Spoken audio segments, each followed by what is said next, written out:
মুনমুন, ময়ূরী নাম দুটি কম বেশি সবারই পরিচিত। আর বাংলা চলচ্চিত্রের নিয়মিত দর্শক হলে তো কথাই নেই।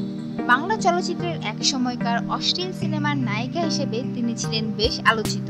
কিন্তু নগ্নতাকে অশ্লীলতা মনে করতেন না এই অভিনেত্রী। সেই আলোচিত নায়িকা মুনমুন আবারও চলচ্চিত্রে ফিরলেন। অভিনেতা ড্যানি সিডাকের পরিচালনায় কাঁসার থালায় রূপালী চাঁদ নামে একটি ছবি শুটিং শুরু করেছেন তিনি। সরকারি অনুদানের এই ছবিতে একেবারে ভিন্নরূপী এক মুনমুনকে দেখা যাবে বলে নির্মাতা জানান। তিনি বলেন, আমি এর আগে মুনমুনের নায়ক হিসাবে অনেক ছবিতে কাজ করেছি। দর্শক এই ছবিতে মুনমুনকে অন্যভাবেই দেখতে পাবেন।